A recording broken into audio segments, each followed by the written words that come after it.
I should introduce Steve a few years ago. Steve is a Society Curator of Instruments, and he's also the Stardome Curator of Instruments, so he is primarily responsible for the Zeiss telescope and the big dome. He has been thanks for doing this talk, Steve. No problem. Everybody, I want to do this quite interactively. I did this talk, it was August last year. I went back and had a look. I thought it was earlier on than that. Some of you, I know were here for that last talk. So just to give it interesting to you guys, the slides are the same, but the questions should be different. So don't keep your questions to the end. That includes for the internet, if you're watching live. Eric will read out questions if you've got any on there.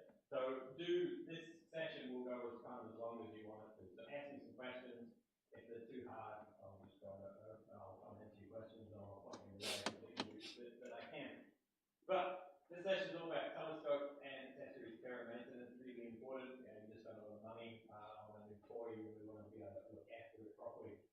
What I've done is kind of split it up at the start into just a few sections of things that can go wrong or things that you need to be aware of.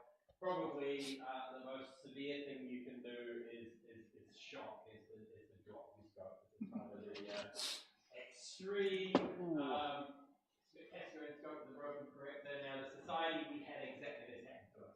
So one of our rental scopes, an 8-inch cascade, went out to a member and we got a call, something bad has happened.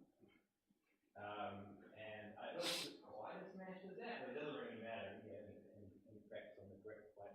It's kind of all over. The one we had, we spoke to the manufacturer and said, can we get a new correct plate? The answer is, well, yeah, we can, but it's not really going to perform optimally because typically they actually mirror the corrector. Battery can be done. Martin, who just did the Astronomy group, has restored one in a similar sort of way. In the end, it was an insurance job. We had to go get our insurance. So do keep your equipment safe from shock. Moving it around in your car as you want to, go to dark skies, keep it safe. But it is going to, shock is going to affect your scope in other ways. Things like collimation, things like just moving around, so just be aware, try and protect it. Moving your scope around in the car, maybe put it on a blanket that's in the boot. If you've got some phones, stop it running around, that kind of thing. Shocks also affect your mounts. So this is a mount I repaired. So I spent 10 years working for Astrons, and I still do some service work for Astrons. And this was a mount that a customer had bought. It was less than a week old when we did this. So his telescope mount fell off a tripod and just cracked the whole casing. So fortunately, we could fix that, but that was only because the manufacturer could give us the parts. But yeah, just do really be careful with sensitive equipment and concrete. Don't really mix too much. As I said before, collimation is probably, this is kind of the first section where I'll invite questions anytime. Collimation is probably the biggest thing that's going to happen if you give your equipment a shock. So if you don't break it, you're probably going to knock the mirrors out of alignment. With telescopes, particularly ones with big mirrors, the heaviest part of this telescope is that big chunk of glass down the bottom. So if you drop it, then Newton's laws take over, and the things that most likely to move is that mirror. So most telescopes have got some way to adjust the optics. On a Dobsonian, for example, the mirror cell's at the bottom. The screws at the bottom to adjust the position of the cell. The screws at the top to adjust the position of the secondary mirror. Who's completely comfortable with collimating the scope? Into the session.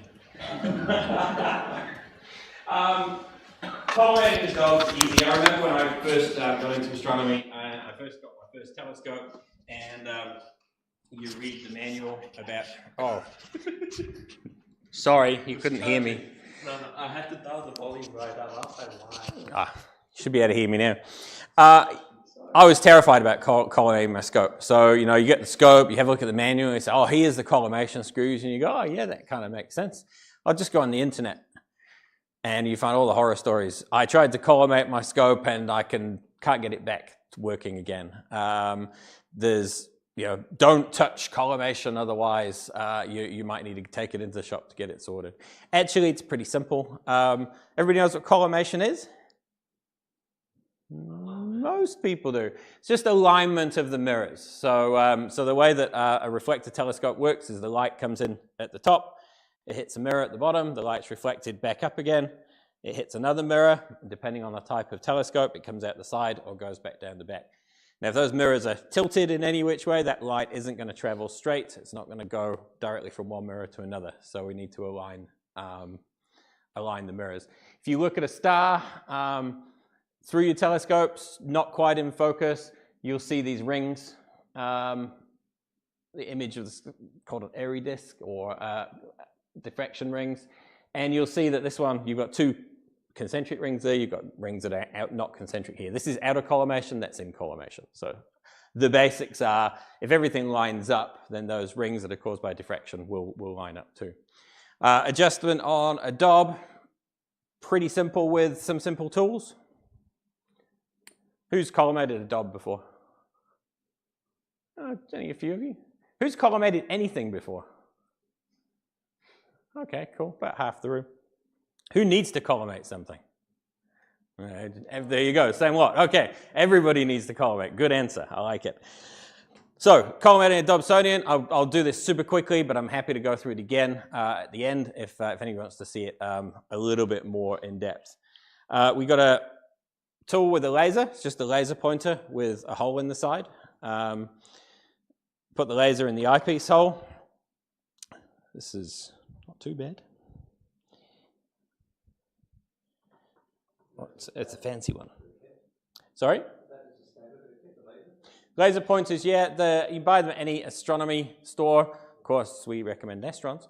About $70, something like that. And it's really just a accurately mounted laser pointer. So that laser points fairly accurately down, well, as accurately as you can down there. These need to be collimated too. There are screws on your collimator to collimate the collimator. So yeah, it's a little bit there. Next question, how easy is it to collimate the collimator? Not too hard actually. Collimator. As long as your collimator has got flat sides, you can sit that on something, on a piece of V-shaped metal or something with a V-groove in it, and you just put it distant point and rotate it around. If your collimator is collimated, the spot will stay the same. If your collimator is not collimated, the spot will move in a circle. So you adjust the laser so that that's the bigger distance you can, as big a distance as possible is better. Or trick that I normally do is put a mirror at the end and you can have the spot closer to you, the spot's going twice as far. Do you generally find that to be more accurate than, let's say, a collimation eyepiece? It's faster is the real answer. So you can use a Cheshire, absolutely. Cheshire's another one. I have a style of Cheshire here. Some have got reticule eyepieces in, so it's a Cheshire eyepiece. Really, that's just a hole that looks down the middle of your tube, and what you do is you make sure everything looks aligned. The laser's a little bit more of a positive feedback. You can see how you're collimating it and how it's moving it. It's a little bit more intuitive. It's maybe not as accurate. If you're really good with a Cheshire eyepiece, you're probably slightly better than a laser. But a laser is super fast, and once you get used to it, you will not think twice of getting a Dobsonian out of your car and doing a quick collimation before you view, because it takes minutes. So how do we do it? Put the laser in the eyepiece. The laser is going to go in there, and it's going to hit the mirror, the secondary mirror, so the diagonal secondary mirror, and it's going to dive it onto the primary mirror, the mirror at the bottom. You should be able to see a red spot on the mirror at the bottom. Now the primary mirror has got a dot in the middle, and that dot is the center, the optical axis of the mirror. So if everything is aligned from here to there, you'll hit the direct center of that dot. So that's kind of step one. So that's not perfectly on, so it's very close to the dot. So what you would do is unlock the mirror, so 6 screws on the bottom, no, you wouldn't. Sorry. What you would do is adjust the secondary. We've got a screwdriver. I haven't got a screwdriver handy. So adjust the three. Yes, absolutely, 100%, because that's the first part of this. If you adjust the primary mirror first, then you go back and adjust your secondary mirror, your primary is going to be off again. In some respects, collimation is always iterative. So every time you make a change, you might influence something else, particularly when you go into different scopes. I'll talk about those in a second. So we adjust the secondary so that we get that spot directly in the dot, the laser dot directly in the middle of that spot, directly in the middle of that circle. Once we've done that, you'll see that the laser, you just about see it in there. So you see the laser has come back into there. So the laser has been reflected back into our tool. Once we've done the secondary, I haven't got a screwdriver on me, so I'll do that later if you're interested. Then you adjust the primary so that that dot's in the center. So these are also useful and a little bit more useful than using a Cheshire because you can spin this around and you can do the primary collimation from the back. So then you adjust the mirror and you just see how the spot moves around. So sometimes I find I've got the laser collimate secondary, Mhm. fine. There's a lot of fiddling around because the spiders can get a bit bent and warped as well. yeah, they can, yeah. So you've got to kind of make sure it's kind of centered as well. Yeah. So you do that. It's all centered, and then you do the primary mirror, and everything, that little light disappears. And then what I find is, they used to say, they take it out, you're done. If I actually go around to the front, now I find the secondary is a little bit off. So if I connect the secondary and the primary will be off, and it's kind of, you said it was iterative, but you could go quite mad because you could spend hours. The biggest thing that influences that really is this. So the focuses are never perfect. So tend to kind of as you're putting the laser collimator in, tend to just see how you're adjusting it. Just see how there can be slop in the focuser tube. So I tend to not have it hard up against the body because that actually might not be flat. So I tend to have the focuser slightly out, the focuser slightly tight. And then you just got to be aware that if you move this around, and I'll show you. Because mine does move around. Is that Yeah. a compression ring you've got there, or is that just a... Yeah, so this is one of the ones without this screw on it, so it's a self-centering. But it is. That moves exactly to your. Yeah. I find I'm a little bit out, and then if I move it again, then it's out, and then I don't even know what's in anymore. Yeah. What's right, what isn't? So these self-centering ones can be a little better, but the ring on the self-centering ones is plastic, so then you could say that the brass ones are better. Often with the brass, the brass focuser rings, you're tightening up a screw and it's pushing it one way, and so it can angle it. So if you crank up the pressure, it's going to move it. So this is another reason why lasers may not be totally accurate. But for visual use on a Dobsonian, if you're familiar with it and you're familiar with the oscilloscope, you can get pretty damn good collimation in minutes. So it's not a precise collimation tool. So you wouldn't use a laser if you had this as a Newtonian set up for imaging on a permanent observatory. You would probably go through, you do it with a star test, and you probably iteratively do that on a star test. So it's a good, close way of getting a collimation. So yeah. So just one thing that people don't realise, this particular brand of telescope, and I think most of them these days have a little paper ring stuck on the mirror in the centre. So you use that. You have to have a hole in the middle because the laser's got to have something to reflect off. But if your mirror doesn't have a marking in the centre, that will be your first issue. That you don't know where to adjust the secondary to because you don't know where the centre of the mirror is. But if you have that, then you haven't got any choice but to take the mirror out and measure it to find out where the centre is.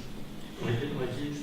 Yeah, there's a bunch of ways of finding the center of a circle, but actually the ones that I do, so often I'll get somebody come to me with a telescope, particularly an older telescope, maybe an older one that's been handed down in the family. It may not be a fantastic one. It's a 4 to 6 inch mirror. And those older ones or cheaper ones don't have the mirror with the center spot on them. So modern Dobsonians kind of expected to be using a laser collimator. They mark the center. The way that I normally do it is I print the size of the mirror on my laser printer on a piece of acetate, the old overhead projection film. And then I've got a hole X marked in the middle, make a hole, and I dot it with a permanent marker.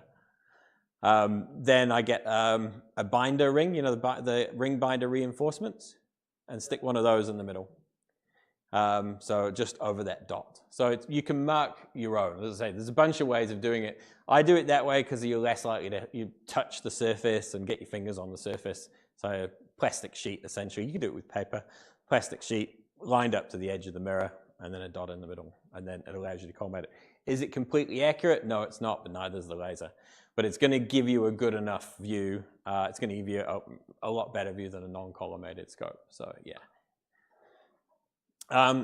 Collimating, so that's collimating a Newtonian. Collimating a Schmidt-Cassegrain, which is the other sort of common example. Just a question on the secondary. I have read a couple of discussion points around the distance that you have the secondary mirror with respect to the primary. With respect to the eyepiece hole, so kind of adjusting it in this orientation. Yes, and also across the centre. Some Yeah. people recommend you should have it slightly off-centred and on a slight angle within the starboard, and then you adjust your secondary mirror to that. Yeah, I mean, it's not always obvious when you look at the secondary what position it should be in, because it's easy, if you were building a telescope particularly, it's easy to have the secondary a little bit too high because it feels, you think you're looking at the center of the mirror and you're not. So it's one of those things that actually a Cheshire is quite good for in terms of making sure how much of the secondary can you see. Got to be aware that the edges of the mirrors, particularly if it's not new, are not going to be as good, so you want to be like in the center, looking into the center. Ultimately, that's got to be, your mirror's definitely got to be at a 45-degree angle, otherwise your laser spot isn't going to go directly down the tube to the center of the primary. So your only adjustments really, if your spider is centered, you don't generally have too much left, right, up, down movement, although it is possible to get a little bit of that. Usually you've got a screw in the center, which holds the secondary cell in. So that can be adjusted, and depending on the telescope, it has a different amount of adjustment. Some of them may be fixed. So you can essentially screw that in, and the secondary mirror will come closer to the eyepiece. I'll screw it out, it'll go further down towards the mirror. So is that what you're getting at, or is it not? Yes, that also their thoughts were that the secondary mirror, the part that is the furthest away from the primary, the light's got slightly further to travel, so they made a slight adjustment to calculate that. Yeah, it's particularly have an effect on really fast mirrors. I think the solution is the focus, it has to be moved slightly away. Sorry, the mirror has to be moved slightly away from the focus so to counteract that. There's articles on, it doesn't really affect an F6 telescope though, but if you've got an F4 mirror, you may have to worry about that. But the manufacturer should really have set that anyway when they... Yeah. So typically with a new scope, you're not adjusting the position of the secondary, if with a manufactured scope. So that should be fairly optimal from the factory. Anything else on Newtonians? How do you do a star collimation? How do you do a star collimation? The way that I would, I can actually, I'll post up, I've got a routine for doing that in terms of adjusting the primary and secondary. So there's actually a really good write-up online, and it's about how far in and out of focus you go and then make an adjustment. So I'll not go through that with you, but I can send you a link if you're interested. And that's how I do classical Cassegrains, because classical Cassegrains are a real pain to collimate. So star test, I usually use a camera so that I can see while I'm adjusting it. So a camera, either an SLR on the back of a scope. You can use an artificial star, and same with Schmidt-Cassegrains as well, actually. You can use an artificial star, but you've got to have it at quite a long distance away. So it's a little bit more tricky, a little bit more fiddly. It's a lot easier if you start with something that's more or less collimated and then do a star collimation. Ultimately, what you're doing is a similar sort of thing. So you're looking at the out of focus image of stars and you're lining everything up. So you're getting things concentric. But depending on how far in and out of focus you can go, you can make an adjustment that's more sensitive to a primary If the mirror. star looks like that, how do you know which end to adjust the mirror or the other mirror? It's very tricky on a Newtonian because your eyepiece is at 45 degrees. So the answer is you've just got to adjust it and find out which way it moves. So it really... It's a good idea after you do your laser collimation to do a final tweak of the primary, looking at the focus rings and try to make sure they're all concentric. So yeah, so I mean, it really is, you've got to usually have somebody else, unless you've got a camera on there, you've got somebody else on the screws while you look through the eyepiece. Yeah, it's pretty difficult otherwise. Yeah. Someone's asking about sensor and filter cleaning. Oh, I'm going to come to that. I've got a whole section on cleaning, and we can talk about sensor and filter cleaning. I even have props, so keep watching. Schmidt-Cassegrains, the other common type of scope that you guys might have. Much simpler to collimate, although there's not an easy tool. Schmidt-Cassegrain, if you've seen Bill's session that talks about the different types of scopes, they've got a mirror with a hole in the middle, and they've got a secondary that's mounted on a glass corrector plate on the front here. Problem with putting a laser in here is if I put a laser in the back of here, the laser will shine through the hole in the mirror up to the secondary mirror and then back to the laser. It doesn't go anywhere near the primary mirror. So we can't use a laser for that. There are some laser type tools that say they're good for SCTs, but ultimately in SCT, the easiest way to do it is on a star or an artificial star. You've only got one mirror to adjust. So it isn't really that interplay where you've got to be iterative in collimating. Really, you've just got to get an out of focus image. You've got to get everything looking symmetrical and concentric, and then you're pretty good. You can go a little bit further using tools like CCD Inspector, which will look at the field that you've got. So you maybe take a whole field of stars, and CCD Inspector will examine how out of focus or out of round stars are in different parts of the field, and will tell you what adjustments you need to make. But ultimately, the SCT is pretty easy, but you've kind of got to do it outside. So it's just a case of adjusting the three collimation screws there.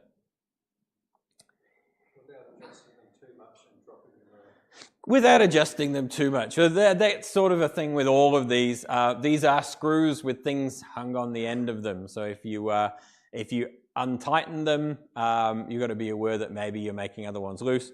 With secondary mirrors, for example, if you were making a big adjustment, by tightening one screw, you should loosen the other two screws slightly, because all it is a plate on a pivot, and the screws just pull against that. So if you're only ever tightening it, you're just putting more and more pressure on that. On a Dobby, it's probably not going to make too much of a difference. On some things, like some of the RCs, you might actually twist the mirror cell and cause some issues with your viewing on that by distorting the mirror. Anything else on collimation? Okay, moisture is the other kind of enemy that you need to be aware of. So in Auckland, this is a pretty common sight. Any of you have taken a SCT out in an Auckland night, you've probably got dewed up like this. Real common problem. More affects these because you've got a piece of glass straight out into the cold, and moisture is going to condense on there. Less of a problem with a Dobsonian because the things that moisture is going to condense on, generally down the tube, you might get some moisture on your secondary. Ways to combat that, really. A dew shield. So what is a dew shield? It's just an extension that you put on the end of your telescope that prevents the dew settling on the corrector plate. Now you can buy them. That's a commercially available one, Celestron one. You can make them. This is an image I got off the BBC Sky at Night site, I think. And that's something like a Milo can with the bottom cut out. You can use cardboard. You can use foam yoga mat material that you get from Para Rubber, anything like that. Or the kind of technical solution is use a dew strap. So a dew strap is basically a low wattage heater, and you put that around the end of your scope, and it just keeps the scope just a little bit above ambient or maybe a little bit above the dew point. So it prevents moisture settling onto your scope. Moisture doesn't just affect correctors or your mirrors, though, obviously eyepieces that are out in the cold and wet are gonna get moisture on there. So everyone's got to be a little bit careful with moisture. Particularly being careful what you do when things get if you get into that state that we were there, kind of what do you do? There was a guy here who used to use tea towels. I was gonna get to that. So we had some of the Stardome scopes. There was a volunteer who worked here many years ago. Yeah, his combat to this was he grabbed a tea towel from the kitchen, gave it a good wipe. If anybody's interested after, I'll show you what that does to a $5,000 telescope. It's not pretty. Probably if it's your scope, you can use something like a hairdryer, set on low and try and do that. You can bring it inside for a little while. If it's an eyepiece, so I've got some eyepieces somewhere.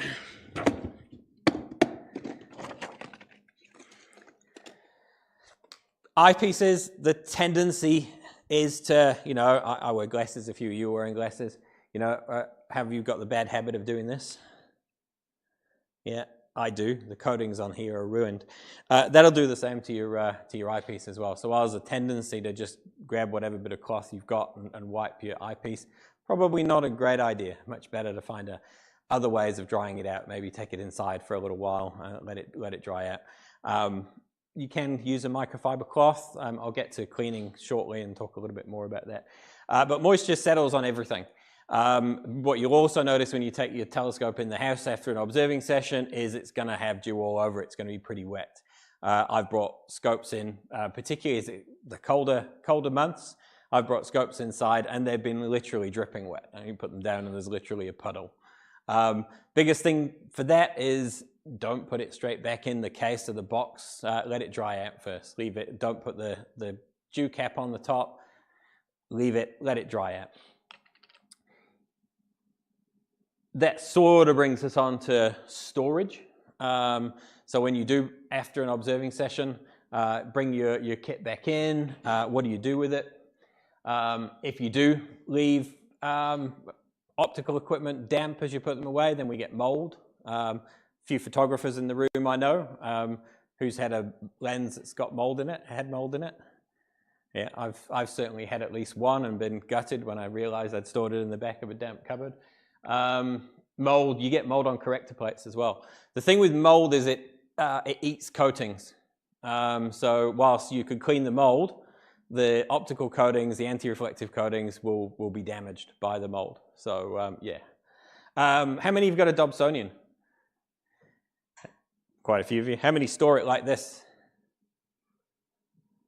No? Yeah, a couple of you.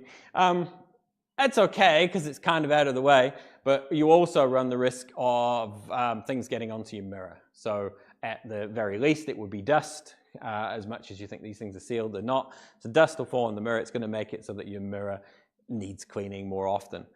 You'll end up with that sort of thing. Now, we'll go one step further. If you really store them badly, you could end up with some of these guys getting in there. Which leaves you with a mirror not like that, but like that. So yeah, do be careful about storage because it's not good if you've had your telescope laid up for a while and you drag it out and your first observing session is, can't see anything. With rats and mice, it's actually the urine that causes the bigger problem. So most of that would clean up, but the mouse urine, it's icky to clean up and it is the thing that will damage the surface and damage any coatings. How do pests get in? Well, even if you've got an eyepiece cover in there and you've got the lens cap on, the bottom of the mirror cell is actually not completely sealed. There's not a huge amount of room in this one. You probably couldn't get a mouse in there, but certainly a bigger Dobsonian could get through the bottom of that, and certainly spiders and other bugs. So a quick answer is that shower cap you stole from the motel a couple of years ago, that's in your bathroom cabinet. Fantastic for covering up, keeping the dust out of the back of your telescope. One question I get asked all the time is, how dirty is too dirty? And the reason I get asked that question is because people take the telescopes, and maybe they've had them a couple of years, maybe they're quite new, and they get a torch and they shine a torch down into the telescope. I'll just grab, oh, where's my phone? Grab a light.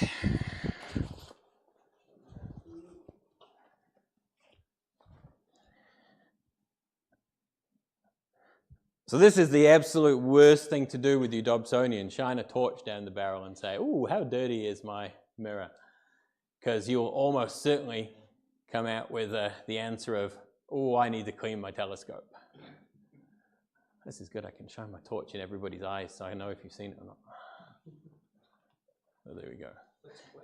That's that's pretty clean. So you'll often see your mirror look a little bit like that. Now, I wouldn't clean that if I saw that. I don't think that's dirty enough to bother cleaning. It's quite controversial though. Some people will say, well, just clean it. There's no problem cleaning it. Why wouldn't you clean it? Why wouldn't you want the best view? It actually takes quite a lot of dirt on your mirror to significantly degrade the amount of light that's passing through. So if you think about it, there's a big obstruction in the middle of your telescope. If you've got an SCT, there's a giant hole in the middle of the mirror. The proportion of reflective surface that obstruction is nowhere near as much as a lot of your dust. So unless you've got something spilled on it, if it's just a little bit of dust, my advice is probably just to leave it. But if you do want to clean it, or it is really dirty, then yeah, I can help you with that. And also, this also addresses cleaning sensors and filters. We'll get onto that as well. So getting onto cleaning, then what's my advice? How would you do it? How would you go about it if you did want to clean a mirror? First thing is, don't blow on it. And this goes for any kind of optical devices. If you blow on something, yeah, you might be blowing the dust off, but you're always also blowing spits, and you're also blowing contaminants from the environment. Well, just keep going off. Don't use one of these squirrel hair brushes that on AliExpress and say they're for cleaning camera lenses and everything. Definitely not. You'll often get them in lens cleaning packs. I would just throw them away, give them the kids to play with, something like that. These things, these cans of air, probably a qualified maybe. They're filled with a propellant, usually butane, and when you spray them, particularly if you get them out of not quite standing upright, that propellant will go through the tube, and you get two effects. One is it's a cooling effect, and you'll get frost forming on there, but it's also a chemical. It's probably butane, but you don't know what that's necessarily going to do to your optics. So apart from anything else, it might just make your cleaning job worse. So okay in some areas, but be very, very careful with those. What I do say that everybody should have is one of these. So if you haven't got a blower, go to your camera shop for about 15, 20 bucks. Go to Temu or AliExpress for probably about $3. And actually these are really effective at getting rid of dust. So you always have one of those with me. That's, yeah, buy 5. Have 5 of them. How effective would that be on that side? You have to take the mirror out, but this is going to get rid of the surface dust. It's a fairly concentrated jet of air. There's nothing bad in it. And no, it's not going to turn something that's really dusty into something that looks pristine, but you're going to get rid of any of the bigger contaminants that aren't stuck. It's certainly worth it. You'll also use this, I'll talk through some of the other cleaning things in a minute, you'll also use this to get rid of any debris that you might have left on there from tissues or things like that as well. So this is actually pretty good at getting rid of dust. Yeah.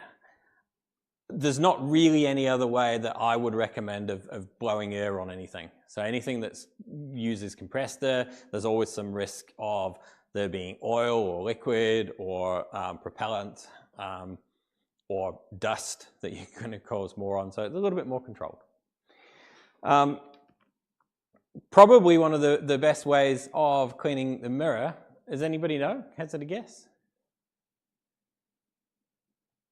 Now, with all my talk of being careful, this might be a little bit surprising, but is to throw it in the sink. So water is actually, unsurprisingly, a really good way of cleaning mirrors. So what I would normally do for something like this, that doesn't need cleaning at all. Actually, that's a lot better than I thought it was. I should have picked a worse one. Take out the mirror cell. Usually comes out of, sorry, Alex. Just asking, because the water may have some contaminants, like, Yep. minerals in it. Yep. Would you reckon use this, like the mineralized water? I'll come on to that. Oh, So taking out the mirror is usually pretty easy. Those 6 screws that hold that mirror cell in. The mirror's typically held in by 3 or 6 screws around the outside. You've got to be very careful. You don't want to break it. But it's relatively easy to get out. And then if you've got quite a lot of heavy contamination in the sink, what I would normally do is put a fluffy towel on the bottom of the sink, put some water in there. Now, it's perfectly okay to use tap water, and I recommend using flowing tap water over the mirror to try and clear it of contaminants. You'll see a few bubbles in there, so it's also perfectly okay to put a bit of dishwashing liquid in there as well. The dishwashing liquid is a surfactant. What it does is it essentially makes the water wetter. It reduces the surface tension, allows it to bind to the contaminants more. It's why you use soap. So a few drops of dishwashing liquid in the sink, have running water from the tap is completely fine. If you go on the internet and read the forums, they'll all say use Dawn. That's because the reason is you want to choose a dishwashing liquid that's not really got anything other than the detergent in it. So you don't want things that are going to make your hands soft, and you don't want vinegar, and you don't want, I don't know, baking soda, or you don't want anything else. You just want some basic dishwashing liquid. On the forums, they all say use Blue Dawn. So it's a kind of a US brand, but you can buy it here in Costco. So if you really want to use Dawn, you can do. You can use, how do you clean it once it's in there? If running water isn't working, well, cotton balls. So cotton balls, use the weight of the cotton ball. So if you're gonna, you've got it in the sink, you've got your mirror in the sink, you've got some bits of grime you want to get off. Maybe it's a squash bug that made its way in there. Get a cotton ball, wet it. Never use a cotton ball. Never use anything dry, to be honest. Wet it. Just use the weight of the cotton ball to gently clean it radially across the lens. So whilst it's wet, use it a couple of times.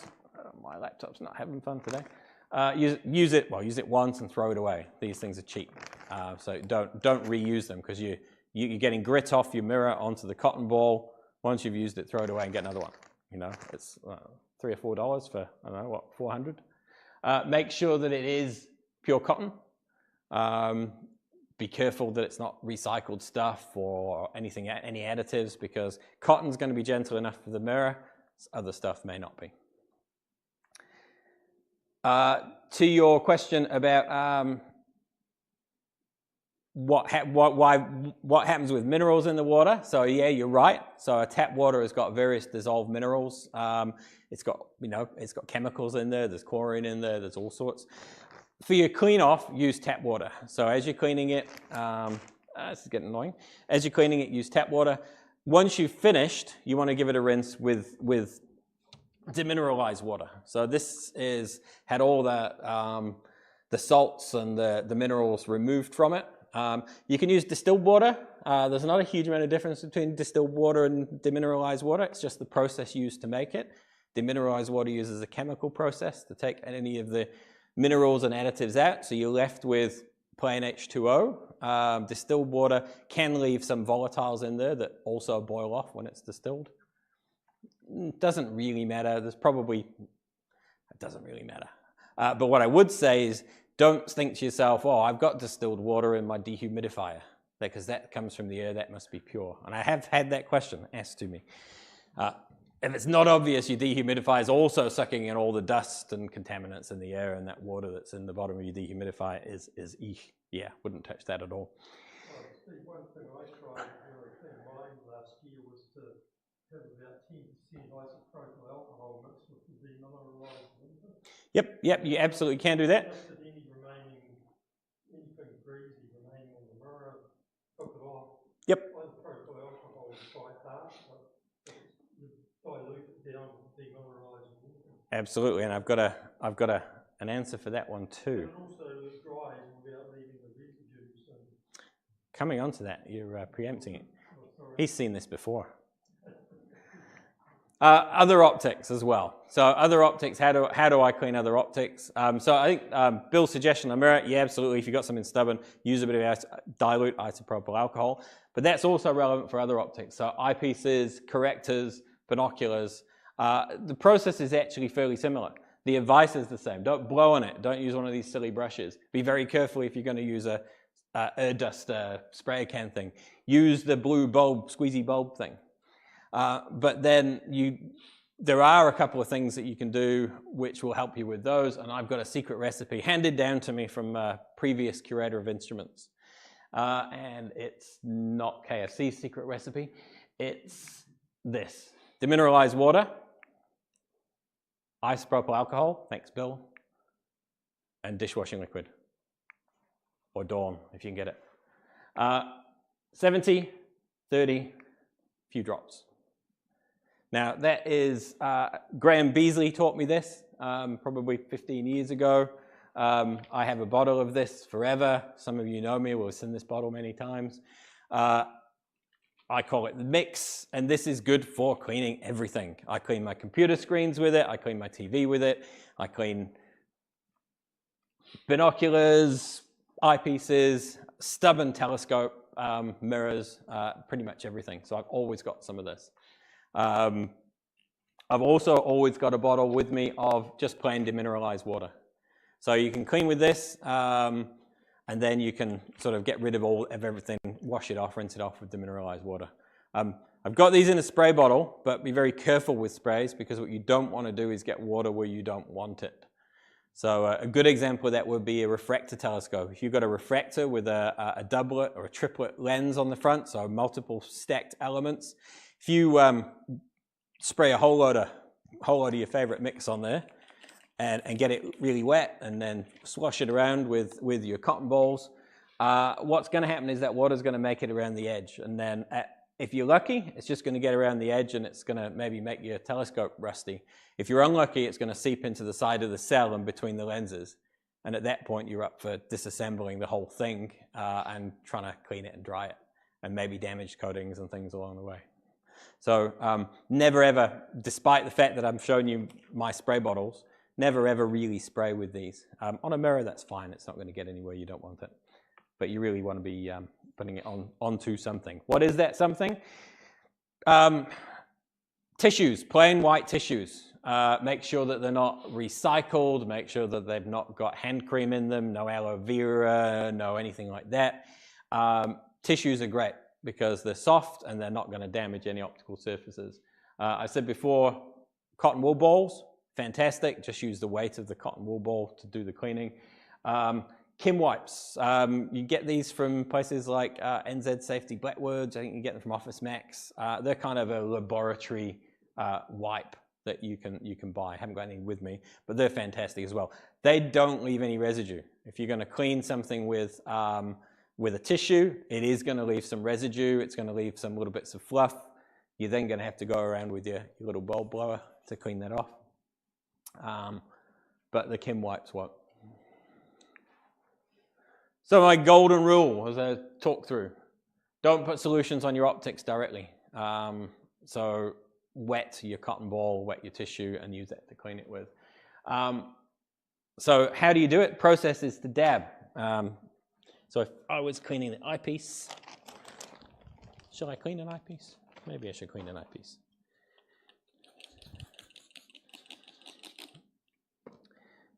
So wet your cotton ball. It's probably a little bit too wet actually. And then go around the surface and just dab it. Turn it as you're dabbing. Don't use the same piece of cotton twice because you're picking up dust, and that dust is now on your wet cotton ball. I've used that a few times. Time for another one. So, you might go through, you might spend a few dollars going through there. Wet another one, dab, dab, turn, dab, get another piece. Same with the tissue. Eventually, you'll feel it as you're cleaning it. You'll feel that there's less resistance as you're kind of dabbing it. Once you're sure you've got rid of the dust, you can then try some gentle wiping. Because what you don't want to do is move that dust around and scratch your coatings.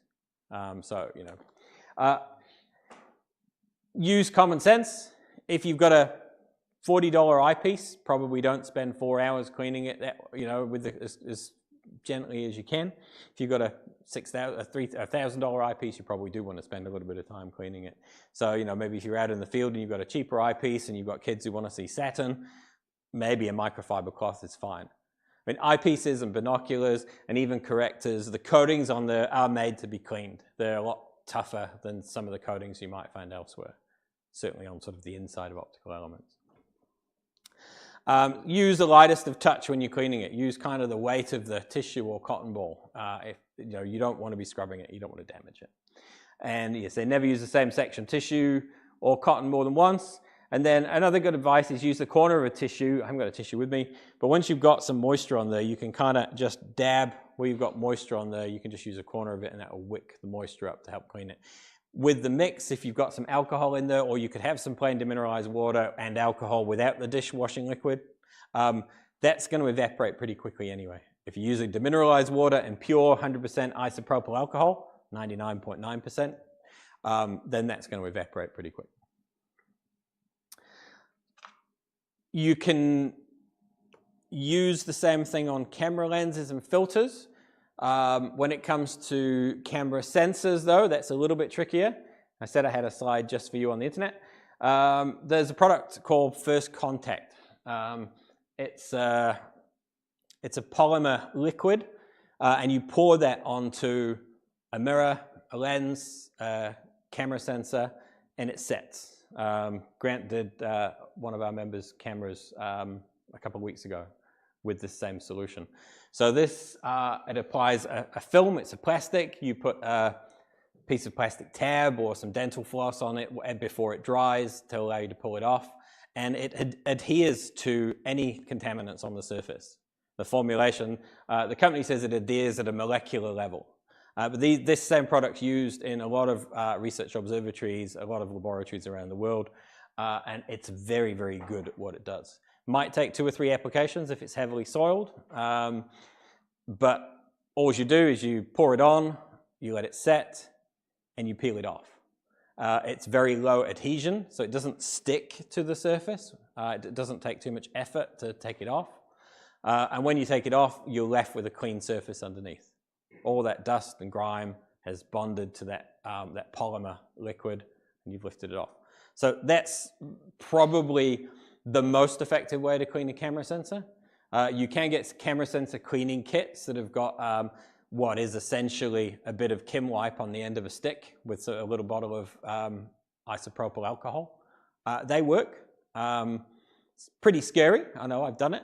You got a few $1,000s worth of camera, and the sensor that all of your intuition says must never touch sensor, delicate, expensive bit, and you're poking at it with a stick. Yeah, they do work. If it's heavily soiled or it's really expensive, I definitely recommend this stuff. Grant, Jenny's camera at the end, was she pleased with the results? Yeah. Yep. So yeah, really good product. It's not available in New Zealand. You got its mail order from, I think, Aussie. There's a place in Aussie that stocks it. Yeah, it's made in the USA. Yeah, if you search for First Contact, it's red First Contact. First Contact Red is that product. They've got a few products, and it's from something photonics, I think.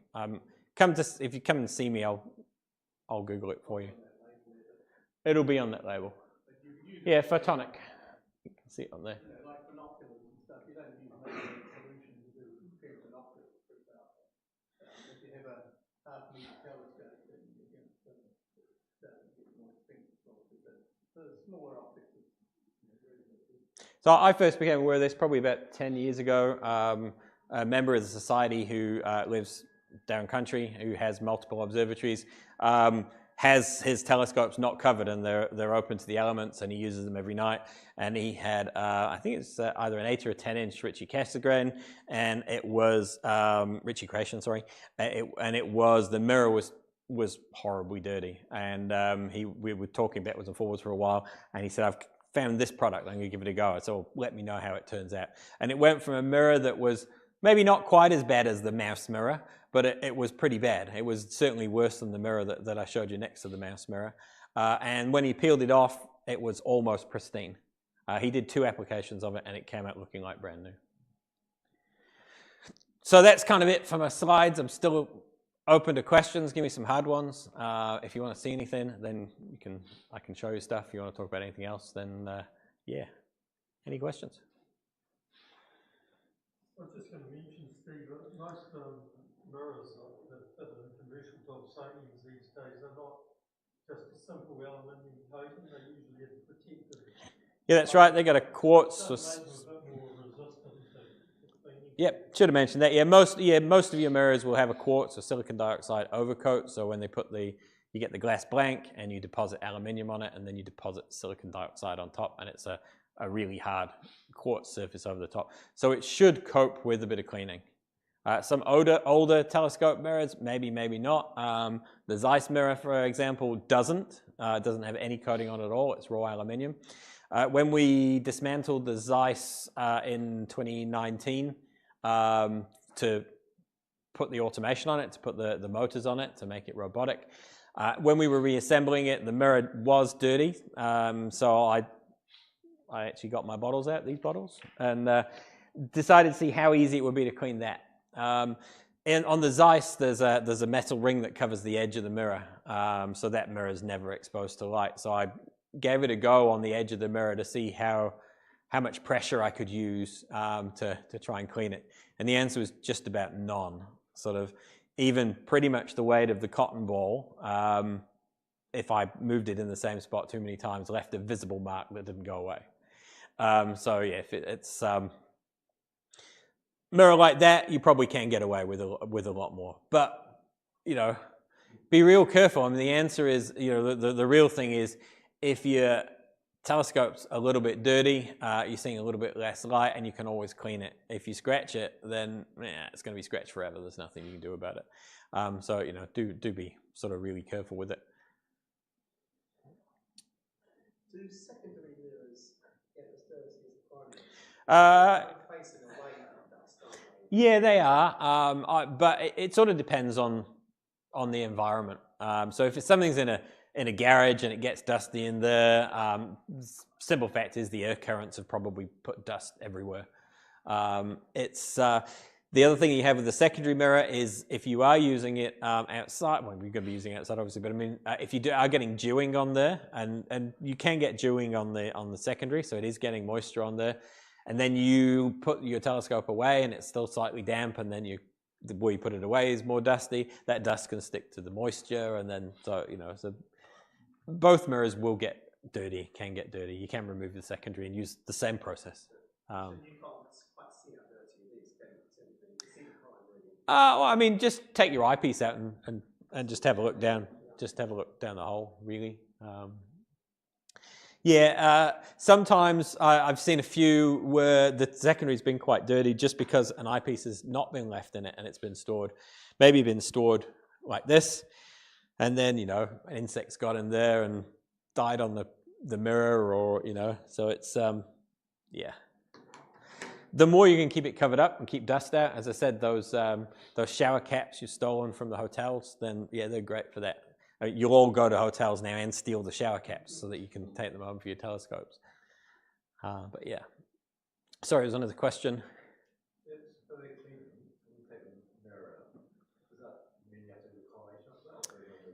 You will definitely have to collimate it after that. So be comfortable with collimating before you get into cleaning. And don't be scared of collimating it. So it isn't, it honestly isn't scary. If I was scared of it, then, I wouldn't be wanting to do that, right? So if I was going to be worried about how long it's going to take me to fix this tonight, I wouldn't just randomly turn all the knobs. So once you're used to it, and once you're used to your own scope, literally, Bill, do you collimate yours when you take it out, usually, or? Yeah. It's so fast and easy to check that why wouldn't you? So don't be scared of it. And if you get wildly out of collimation, bring it along here. There's plenty of people, myself included, who can help you. Anything else? Just thinking with Casagrade, sometimes you get mirror flop. Yeah. So if you're going to be looking at one target for most of the night, find a star nearby, collimate on that, and check the collimation first, and then you can start your viewing. Yeah, that's true. If you're imaging and you want to have optimal collimation. Casagrains, so I'm not sure how familiar everyone is with that sort of Casagrain design or Schmidt-Casagrains. Often, to focus a Casagrain, you move the main mirror. So on other telescopes, you'll have a focuser that moves. Now, it's possible on a Schmidt-Casagrain to also do that, but often the default is to move the main mirror. What that means is there's often a little bit of slop in essentially the threads that hold the mirror in place as you're adjusting in and out. So the point is if you've got your telescope pointed at that angle versus that angle, the mirror can change its angle slightly. So that can mean that your collimation is off in different locations in the sky. So if you are imaging, got a Schmidt-Casagrain, you might want to change your collimation if you're imaging different parts of the sky. Or you might want to look at other ways. So some other ways that are commonly used to combat that mirror flop is to some scopes. Grant scope has got a mirror lock, so that once it's in position, you can there's an adjustment which will lock the mirror in place. Usually that will combat it. Other options are the shipping bolts. So when you buy particularly a bigger Schmidt-Casagrain, there are bolts which hold the mirror in place during shipping. Now, if you're using a add-on focuser, so you can focus not by moving the mirror, then you can lock the mirror in position. So there's other ways of doing that, but you're absolutely right. If your mirror does move, your collimation is going to change. Grant spent about a year trying to track a collimation problem with the 16-inch scope, and we went through every variant of locking that mirror and making sure that the mirror lock was on and we had bolts in there, and it would still lose collimation. As it turned out, it was the corrector plate that was slightly loose, and the cork pads around the outside had worn slightly so the corrector could move. So in certain positions in the sky, the corrector would move. Actually, we heard it, but we couldn't work out where the sound was coming from, and it was the corrector moving. And so that put it out of collimation. So we chased that one for a long time. Anything else from the internet? Okay. Well, if that's it, I've finished just about on time. Thanks, everybody.